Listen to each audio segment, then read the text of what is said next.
Would you rather have Naruto's powers but have AIDS or get smoked by Marvin Vettori? You're already a legend, undoubtedly. My question is, what's next? What is next? To be honest, I don't know. I don't know. I have an idea when I want to fight. So yeah, for me, I don't know, and I'm just taking it as it comes. Who would have won their prime at 185? Alex Pereira or Anderson Silva in his prime? Ooh, at 185, Pereira, it's the leg kick. That's the thing. I don't know. That's a good question. I fought both of them, so I know. I'm leaning prime Anderson, but again, whew, I'm gonna lean prime Anderson. All right, we are That's like back. that's your thing now. All right. All righty. we back.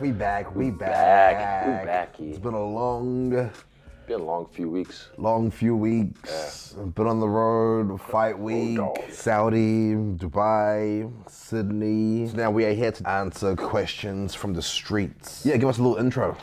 Yeah. You know who it is, you know where you're at. Stylebender channel. Got David and friends behind the scenes, and I don't know, for me I just felt like I want to do more. Now that I'm gonna take my time before I have my next fight. I really want to maximize this time.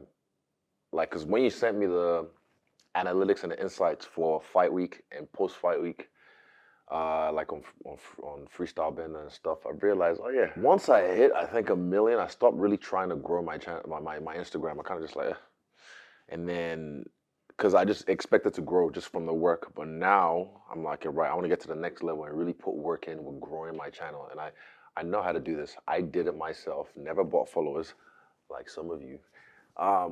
And yeah, I want to make sure I really maximize, because I realized, look, when I saw those numbers, I was like, yo, that's like, what was it, like 160% growth on this, fucking 7.7 million views on this video or this reel. I'm like, yeah, I know how to grow this shit, and I know when companies see that. Even I saw another reel yesterday where, not with fighting, but with acting. You could be the best actor, but then if your socials is shit, because some chick from Stranger Things was gonna delete her Instagram.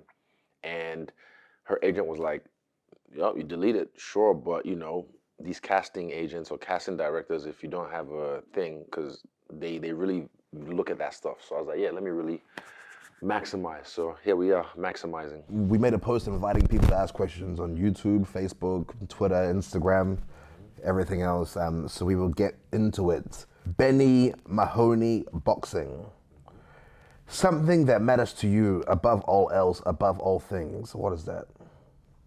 First thing that came to mind is family.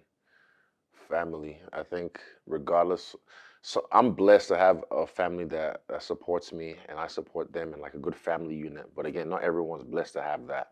You have a lot of broken families these days and age. But yeah, I think even if whatever you have, if you have a good family, really, really lean into them. Really, really have them lean into you as well, and just like when you lean into each other, strong. You have a strong unit. So, yeah, family. Next one from Akeem.Ali. Do you feel that you've lived up to the expectations for the legacy you're building/built? Do I feel like I've lived up to the expectations? Yes, and exceeded it. Like, I knew I was gonna be great. I knew I was gonna be this great, but then even still, I'm just like, fuck, this great? And there's still more, But again, I've said this time and time again, if what I've done already in this game doesn't make me happy, then what will? So yeah, I'm very content with what I've done already in this game, and I strive to do more. All right, Leon, how long was your diddy stick? Edwards? Fucking people. Hey, fuck off. I don't have a diddy stick. What the fuck is a diddy stick? Okay, my nigga changed his transmission. God damn. All right, next. All right, do you have a title shot in mind for the future? From King K_1181. Do I have a title shot in mind for the future? No. So, okay, I'll say this. When I got to the UFC, right? I got to the UFC, I never chased the belt. And I stand on that. I never chased the belt. I expected it. I expected to be champion. I expected to get to this point that I wanted to get to because of the work that I put in and my belief in myself, my mindset. I knew with everything that I was going to do, I was gonna get there. I expected it. After the DDP fight, I remember just thinking like, oh well, cool. It'll come around. You know, I don't have to chase it. I know it'll come around because I expect it. I just know it will. But now after this fight, I'm kind of just like, you know what? I'm not expecting anything. I'm not expecting to be the champ again. Like I said, if what I've done in this game doesn't make me happy already, then what will? So I'm not expecting it. If it comes, I'll take it with both hands. Both hands. But I'm not expecting it. I'm kind of just chilling. And again, living, training, doing well. And yeah, when it happens, or if it happens, it happens. But I'm just not expecting it. Talk about how you're back training already.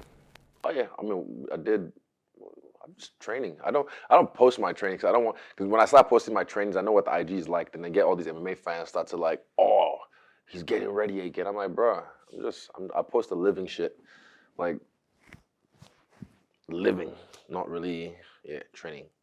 But yeah, I'm chilling. From Bobo301, ass or titties? Why not both? ¿Por qué no los dos? Why not both? This one is from K.OZ. I know him. He's my boy. What's an idea you were married to that was painful or exciting to change? Exciting to change. Painful or exciting to change. Well, for me, you know, like, especially, I don't follow politics. I'm not really a politics guy. But then whenever they say someone's flip-flopping, they use that term a lot in politics because they expect you to be married to an idea or whatever. But again, I don't pick a side. I'm the kind of guy, like, if you provide me with enough information that makes sense to me in that time, I can change my mind. And this happened a few times, like a paradigm shift. There was one that I had, what's an idea that I was married to? I've never really been married to any idea, but... The role model one, when Mike Tyson changed okay, your perspective. That was perfect. Chuck that clip in there. That was a good one because Mike Tyson was fucking hitting me up about, nah, man, you're a role model, but then he put the clip in there. It'll explain it better. Tupac said it, but it said something about being a role model. That's the fakest two things in the world because you're playing a role and you're modeling a behavior. I'm not someone's role model. People are like, yes, you know, are. No, but I'm not playing it. You can't choose I'm that. not, but I'm not playing it. I know. They try to destroy that on me. I know. Okay, Mike. You know, I can't. No, okay, I'll tell you. Okay, I'll tell you. You have no control over it. I'm not a role model, but even like these two. No. Your accomplishments, your skills made you a role model automatically. What's your definition of fake? Fake is somebody and doing somebody else. Exactly. Well, that's what you do. You're not doing that. So why are you worrying about being a role model? You're not doing that. So that's beautiful. You're doing everything you want to do. You're a role model. So you're a role model. You're putting that out there without you're putting that out there without I'm listening. Okay, you know what? I'm listening. Again, I left. I stole like 3 joints from the pot. And I left, and then when I go back to the Airbnb, I kind of just like I was smoking on the balcony. I was just thinking about it. Because I told her, let me think about it first. I don't just because it's Mike Tyson. We all put him on a pedestal. I didn't want it just to be like he's just imposing his idea on me. So I was like, let me think about it. And I thought about it that night, and I was like, that makes sense. I'm not faking in myself. I'm not trying to be anyone else. And these people look at me and appreciate me and respect me for me. So I am a role model. So I kind of had to just accept it. But again, he presented me a new idea because I was always against it. Like, I'm not your role model. That's, 2 fake words. You're playing a role and modeling a behavior. So once Mike gave me that gem, I had a paradigm shift. And again, I was able to change my mind. Next one from Blade to the Throat. What the fuck? You all right, mate? Blade to the throat. Hey, yo. About it? Yeah, all right, next one from Blade to the Throat. When are you going to win again? You've starved your fans of winning. God damn, that nigga about to... Is that his name? Please, bro. Please. Fuck, bro. Man, take the blade away from your throat and you focus on winning. Focus on winning in your life because I'm very, very happy with what I'm doing in my life, regardless of what people might think. Yeah, so respectfully, I think just you focus on your life. I'm winning. If you know me in life, you'll know the people around me, you'll see that they're happy as well. We're winning. So yeah, you focus on your life, brother. Blade to the throat and keep winning. All right, next one. Kingsong.Prak. When you gonna beat Blacksmith Wukong? I will. Oh well, fuck. I'm on chapter 3 now. Chapter 3. I will. I'm this fucking boss I just got to now with the fucking beams, and he just fucking disco lights everywhere, and then sends all these fucking minions around. I've just been busy. I mean, the last few weeks I've been traveling, so I haven't really been home. I'm currently in a hotel right now in my own city. But yeah, I will. I will in time. Would you rather have Naruto's powers but have AIDS or get smoked by Marvin Vettori? From Chris_Showstopper. Wait, say it again. Would you rather have Naruto's powers but have AIDS or get smoked by Marvin Vettori? Naruto AIDS. Fucking, hey, you can live with it now, man. Isn't it like Magic Johnson's alive? Yeah. Yeah. Plus, Kuruma Spirit will kill that shit, so. Amen. Amen. Yeah, I'd rather that. All right. Sofiaqua. Next one from Craig Jones. Ah, my boy. If you could live anywhere, why would it be Colombia? To go see the kids. That's why I'm a good fight. Again, broken homes. I was talking about that before. I don't want to create broken homes, so I got to go back. What was the last time we were there? I've never been to Colombia. You went there for Tim's That's wedding. right, yeah, fuck. I think in like 4 months I'll go back. Janesh_D. How do you deal with negative news? Also, do you have a plan on making your own anime? Plan on making my own anime? Yes, one day. The first question, how do you deal with negative news? But also, how do I deal with negative news? I was just talking about this with my boy, with Chance again.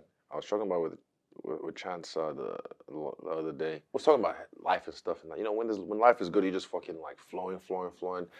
There was a time back in the day when I was younger, I'd be like, man, it's been like 5 weeks, things are too good, something's gonna go wrong. But the sauce is something's always gonna go wrong. Something's always gonna go wrong no matter what. So you just have to, instead of sitting there looking and like, man, like, you know what I mean? There's times when life is just flowing, you just start to like, this is back in the day, me not anymore. But then I'd rather just focus on now and enjoy the good thing that's happening right now than focus on the, what's gonna go wrong, because then you're not enjoying the now. And when the negative news comes, how do I deal with it? Don't react, respond. Sometimes you can't help it when it comes to like maybe if it's a death in the family or a friend, whatever, that kind of stuff can just rip your heart out. So you do react. But when it comes to certain things, negative news, my best advice I got from my therapist was don't react, respond. And that has saved me in so many situations. So again, don't react, respond. Next one from Fitzy.eth. Are you going to launch a token/scam? No, I ain't a thug.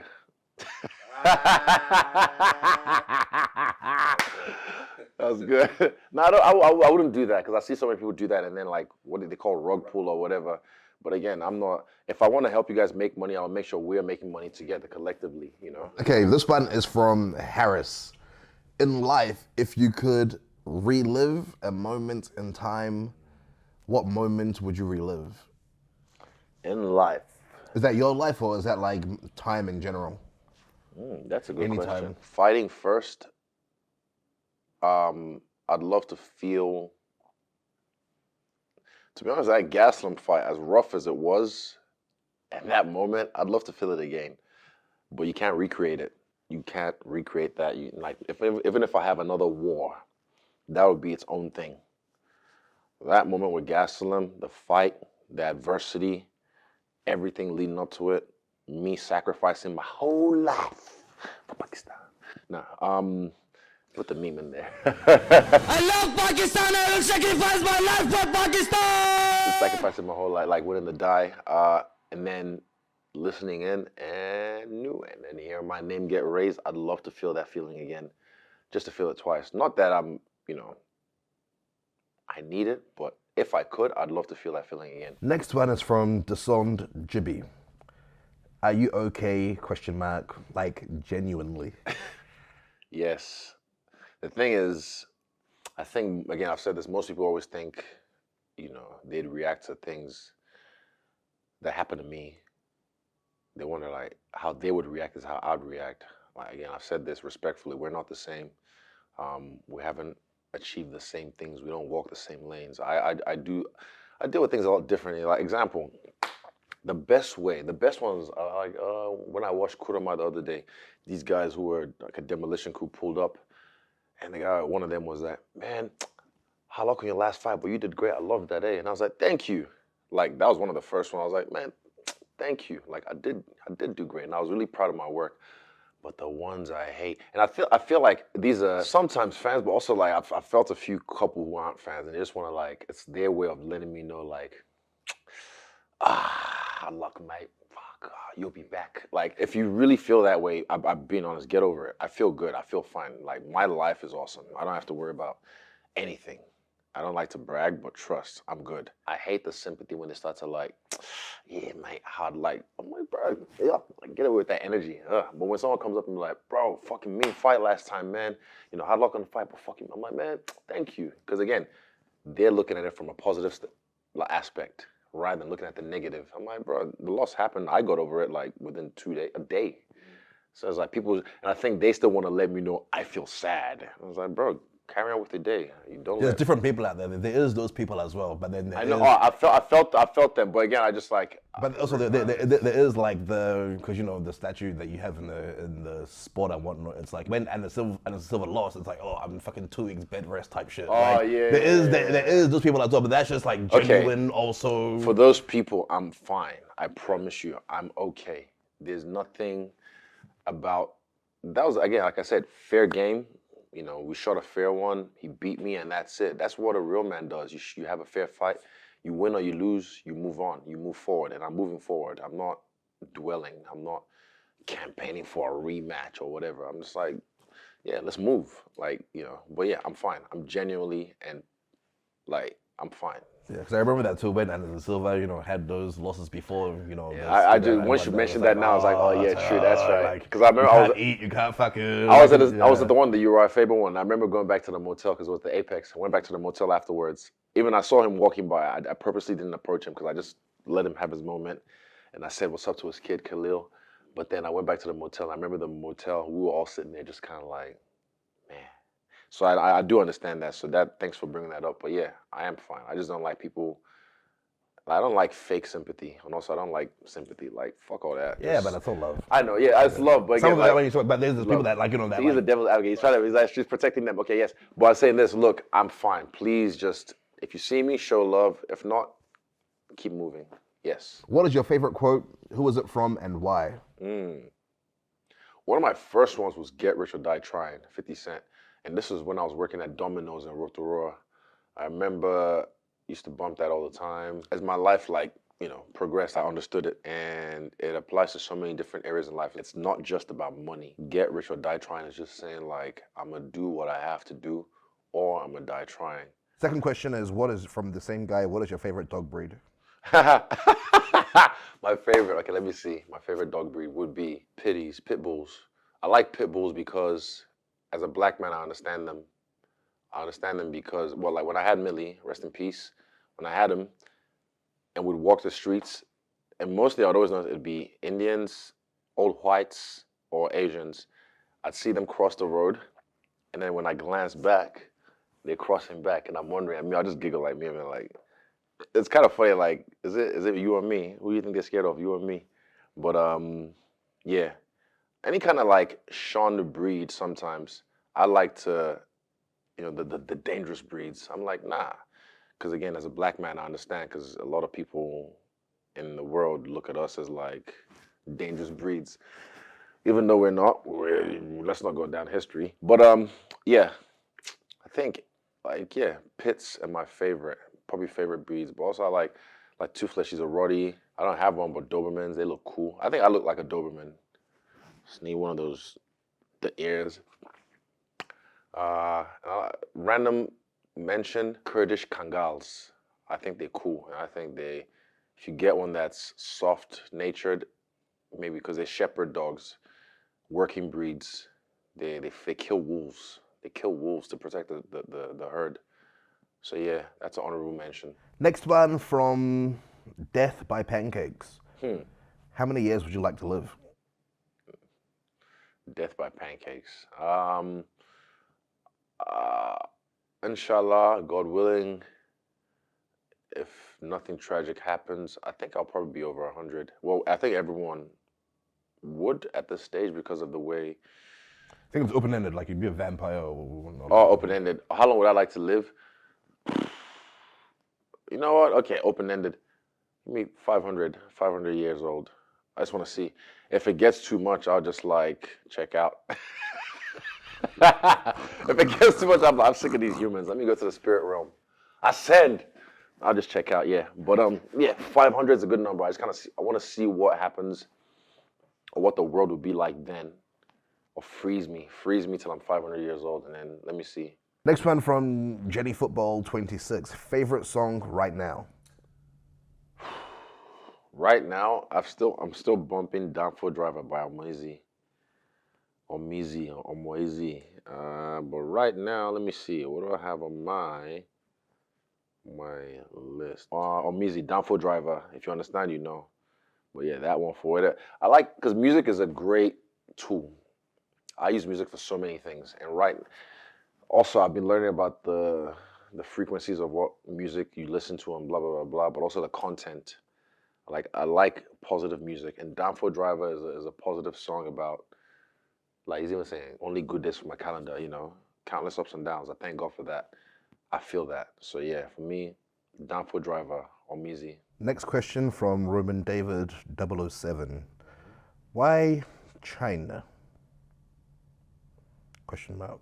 Why China? Well, at the time, it was where the money was at, because, you know, that was the Great Depression, 2013. I needed a way out. China had a really hot, kickboxing scene. And yeah, I moved over there to be one of the guys they beat on. And then eventually they realized, oh, we can't beat him. Let's hire him. So they put me on their team. And then they gave me a story, gave me a script. Yes, I am a Chinese. I have a Chinese heart. I am the Black Dragon. Gave me a script, read it. It's like kind of like WWE type shit, but real fighting. Yeah, China, because money. Iloma, money. Money. Give it to you. Next one from Honeyberry Dutch. How do you feel about the internet calling you washed? Be honest. I don't. Like, for me, again, I think I've answered this just recently or previously. They call me washed. But how you gonna call me washed when you haven't even been in laundry? Like, you haven't even gotten dirty. What have you done? Ooh, that's bars. I like that. They called me washed, but they ain't even been in the laundry. They ain't even got dirty. Oh, I like that. I'm gonna keep that. That's a good one. Yeah, that's a good one. Next one from Bernard Strong 79. You're already a legend, undoubtedly. My question is, what's next? What is next? To be honest, I don't know. I have an idea when I want to fight, but again, for the first time, I don't want to say in a long time, maybe for the first, because I've never really been in this position yet. So yeah, for me, I don't know, and I'm just taking it as it comes. And yeah, it's nice, because before I came on the scene, I had to adapt and, call a lot of audibles as things were playing along and call my next move and whatnot. But now I'm kind of just like, I'll just plot. So in the meantime, what's next? I don't know. Genuinely, I don't know. This one's from Nina. What makes you happy? What brings you genuine? Nina, my friend, friend. Nina almost, Marie, Danielle. almost friend. Nah. What makes you happy? What brings you genuine joy? What makes me happy? I like dancing. That for me, whenever I even, funny enough, play the clip. I literally got a text from Ike, went down there, dropped 2 rounds with the boys, supported them for their rounds as well, and then I gapped it. It was just cool. Like, tap in, tap out. Like, yeah. I love dancing. I love expression. I love crump. I love b-boying. I love popping. I love just anything to do with the body language, and it's universal, no matter where in the world, especially with crump. No matter where in the world, there's like a few of us. We just know. It's like we know something that everyone else doesn't. And it's this body language that we can speak and no one else speaks. And it's just cool. It's like Fight Club.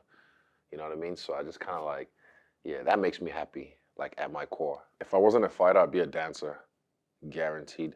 I would have been, on tour with Breezy, Usher, Beyonce. Like, again, my boy Savali, whenever I see him do what he does, I'm always just like, I've told him this already. I was like, that was the other crossroads, was doing that. And I would have been great at it. But now because I didn't train it for those years, the level, like the kids these days is crazy. You can't fathom how good they are compared to where I was. But yeah, if I wasn't being a fighter, I would definitely be a dancer. Next one is from Kevin_agree. What goes on in your mind when you cannot get in a flow state during a fight?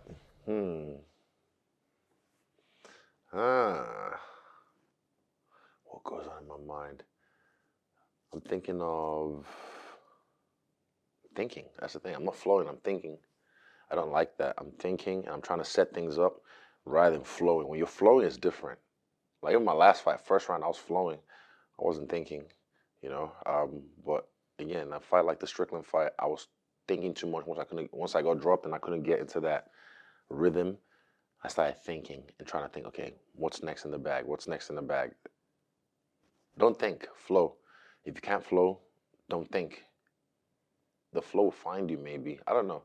I have to think about that one. But again, what's going on through my mind is I'm just thinking, and it's no good I don't like thinking when I'm in there. I like flowing. But if you can't flow, don't think. Next one is from David Matthews. Shout out to my guy. Okay. The most blunt principle to success, please. The most blunt consistency. That's the one I can think of. Just consistency. Like clear consistency, not just consistently doing the wrong thing. Clear, clean consistency. But again, people ask me all the time, like, you know, for like, how am I going to get successful or whatever? But I just try and tell them, look, I don't have the answers for you. You have the answers for you. I'm not on your journey. So you're expecting me to have the answers because I'm already successful in your eyes. But I can't have the answers for you. You have to be able to write your own book. That's it. But clean, clear, consistency. I think that would be a good answer for that. Next one from Imwepu Magic. Do you regret calling Alex Pereira that guy in a bar? If you could go back, would you say it again? I don't regret it, no, because I was right. And also I don't because it motivated him. It's, again, I love this fucking story, eh? It's just the best. Like, he's actually at a bar drinking and there's like, Shama, boom, decides to become, you know, MMA fighter. Or well, he was already an MMA fighter, but decides to like take it seriously and get to the UFC and fight me, chase me. But again, like I said, he chased me. I didn't do that. But I don't regret it, no. I am glad I did because it motivated him. And look what we've created. I created a monster. A. Feldman MMA. Your documentary Stylebender doesn't get talked about enough. One of the greatest documentaries I've ever seen in sports and beyond. What was it like and how difficult was it to open up completely to the world with cameras around you nearly 24/7, capturing not just the highest highs, but all aspects of your life? Yeah, thanks for saying that. I really appreciate that. And I agree. It is not talked about enough, but maybe that's a good thing. It'll blow up later on at some point. It wasn't really too hard because I had Jeff filming most of it. And the camera crew or the director, Zoe McIntosh, she was really good at learning me. She was really good learning how to get the best out of me. Also, Friends as well was around, so he's my friend, and it was easy to just kind of open up with him. But yeah, it wasn't too difficult, but I did cringe when I knew it was gonna be out to the world. I was just like, oh shit, people are gonna see me so vulnerable, this and that, rah. But didn't change my life in a bad way. So I was like, all right, cool. But again, that was just the internal, like, oh, I'm so vulnerable. I don't want people. Like the first time I was on the plane and I knew I was on the plane, I shut down. I literally shut down for the whole flight because I was just scared of someone. I don't know. It was an internal thing, but now I'm cool with it. Next one from Shahid, the scientist. You're down to do a collab on an African-based anime dealing with martial arts and African history. Yeah, 100%. There's one coming out. I think it's called Ianu. Ianu. I think it's called. Maybe it's coming out this year. I don't know what company's doing it, but I saw it on YouTube, like a trailer or something. Someone talking about it. It was a young girl in Nigeria, in Yoruba land. like on some Avatar type shit. She has all this mystical powers and whatnot. But look, there's all these. Like people know about Greek mythology, Roman, mythology, even Chinese mythology as well. But like, look at the Black Myth Wukong. That's a fucking cool game as well. But definitely, yeah, anime or video game based on African mythology because we have so much that people don't even know about. Like slavery, that's the only thing that Westerners understand sometimes about Africa. Like, oh, okay, they brought them over and they did this, da da da da. But way before slavery, we was kings. Nah. Really though, we was. We was kings. Nah, but yeah, I'd love to definitely, even on Egyptian mythology with black faces, like actual black faces, coarse C4 hair, on some, yeah, fucking make me Anubis the dog. I fucking do that. Yeah, one of the gods of death. Yeah. Next one is from Kenny Okoye.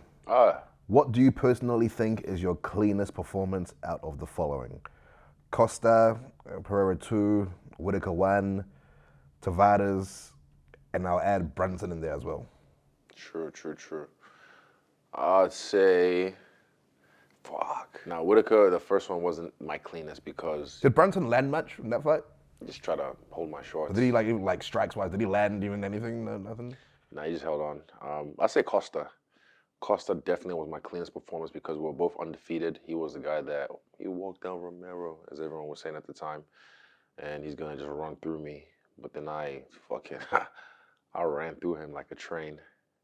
Choo choo. Not jokes. I love you, Costa. You're the man. Nice. Next one from hypho.eth. Did you ever apologize to Borachina MMA Costa? Why? What? No. I just approved. Okay, no. Well, I sent him a message after the fight, and then I think this is before he saw the video, and I was letting him know to distance himself away from the yes men, and we kind of had like a nice conversation. And then the next day he said, "I don't want to be your friend. I want to kill you." I just approve, and yeah, I don't know if I said sorry, so I guess no. I'd like Costa. He's fucking funny, and I don't know, just. It's whatever, man. I'm over it. Like, it's. Hey, he's doing well. Next one is from Southpaw Mike. What is the best anime background music that always gives you goosebumps? First thing that comes to mind is Pain's thing. You know the one. That. But also Goosebumps. Super Saiyan 3 theme music. Super Saiyan 3 theme music. That always gets me going. Whenever I hear it, like Goku going Super Saiyan 3, I remember it was him and Majin Buu. So whenever I hear it, that gets me going. But even, not anime, but you know me, the Saw theme. Whenever I hear it, my skin just instantly, boom, I activate. Yeah. Next one from Oshoma Noya. What do you consider when you choose your workout music? Ooh, yes. Sometimes I activate myself to a track. Like recently, I used Undisputed 243 by Ali Liberman, and he's the guy that composed the score for my documentary Stylebender. So when I first heard that track in the studio with him, I remember, I can hear it in my head already, and my legs are goosebumps. Yeah, when it hit in the stadium, my body just activated. But then also during the camp, I'll play that track, like for my spiders, for my VO2 max, because then when I hear it, I know my body knows what time it is. I've been offered money. I've been offered by certain artists for, walk out to my track. Excuse me, this and that, rah. But my walkouts aren't for sale. They're for me. Next one from Turnout. Who would have won in their prime at 185? Alex Pereira or Anderson Silva in his prime? Ooh, at 185, the leg kicks from Pereira are a problem. That's the thing. It's a different game, man. Silva as well. He mixed it up well, but again, that's a good question. The way Silva, his distance was on, Pereira's pressure, Silva would have handled it with good footwork. Silva can turn it on as well. Pereira's leg kicks is a problem. That's one thing I can't get past. And I don't know if Silva's southpaw as well though. Nope. Silva switched well and he fought very well southpaw. Hold up, clinch? Nah. I wouldn't go into clinch with him. Silva had a chin too. He had a chin in his prime. Pereira in his prime at 185. Fuck. I want to lean towards Silva, but I don't know if I'm being biased.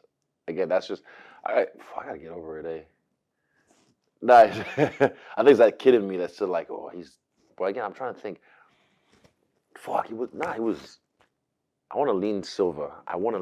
But Pereira catches him against the fence. Silva was good on the fence. It was good on the fence, man. Silva just knew how to like fucking matrix shit. But again, Pereira, it's the leg kick. That's the thing. I don't know. That's a good question. Let me ponder on that. Let me actually think about that. I fought both of them, so I know. So again, I'm leaning Prime Anderson. But again, I'm gonna lean Prime Anderson. Favorite venue you fought in? Favorite venue? Fight Island is one of the first ones that comes to mind, even though there was no crowd, and I liked it because you could just hear everything, and I could hear his corner scream as I made him scream. But Nah, I think Melbourne Marvel Stadium, 57,170 people in attendance, because it was enemy territory as well, you know, and it was still to this day the biggest attendance in UFC history.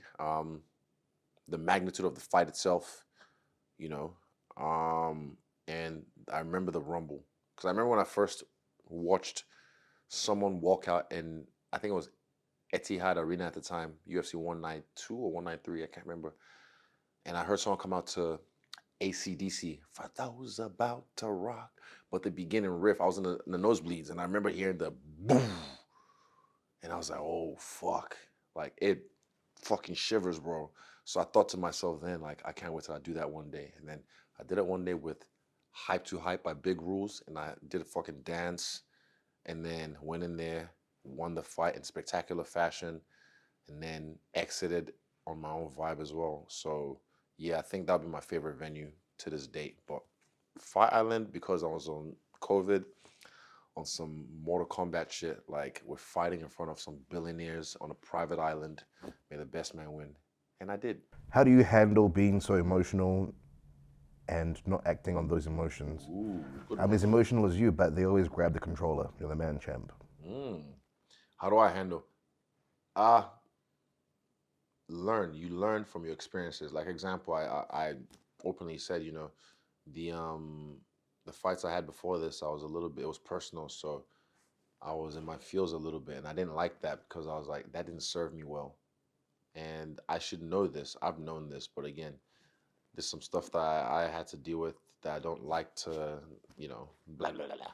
But then, yeah, this last fight was good. Even, bro, the fucking, when I got surprised with the Hall of Fame thing, I thought I would be, like, I was like, because I could feel the emotions and I felt like overwhelmed.